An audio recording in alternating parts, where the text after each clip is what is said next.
Les spéciales de l'info sur Sensation. On se retrouve sur Sensation pour les spéciales de l'info avec Roger Giquel, la figure du monde sportif et associatif de Saint-Germain-en-Laye.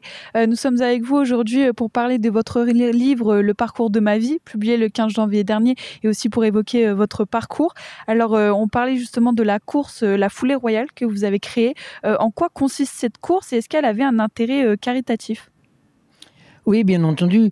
Toutes les courses que j'organisais en général, c'était pour le Téléthon, la mucoviscidose, ou pour des œuvres humanitaires, des handicapés, pour l'hôpital de Saint-Germain, etc.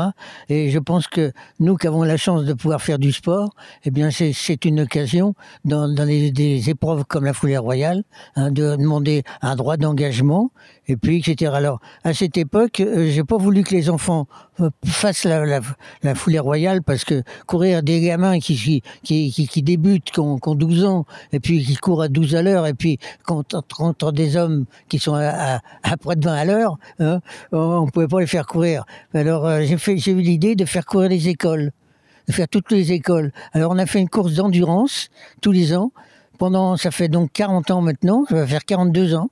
Ça va faire 42 ans que la foulée royale existe, et ça fait 42 ans que la course des écoles existe à Saint-Germain. C'est-à-dire qu'il y a 4000 élèves tous les ans qui courent. Alors, on les fait courir sur un parcours fermé, comme ça, ce qui permet ils restent en état d'équilibre respiratoire. Il n'y a pas l'esprit de compétition. C'est-à-dire qu'il y en a qui ont 5 minutes à courir, les autres 10 minutes, etc., en fonction de leur âge, et ils terminent sans être essoufflés.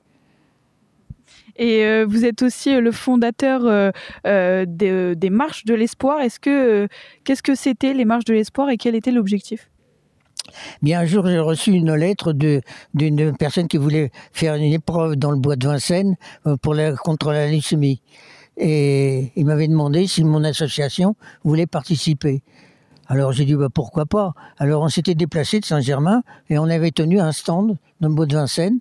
C'était pour justement l'année d'après, j'ai reçu une lettre de remerciement en disant qu'on les avait aidés. Ils voudraient bien qu'on les aide encore cette année. Alors, mais c'était à Gif-sur-Yvette. Alors Gif-sur-Yvette, c'est loin.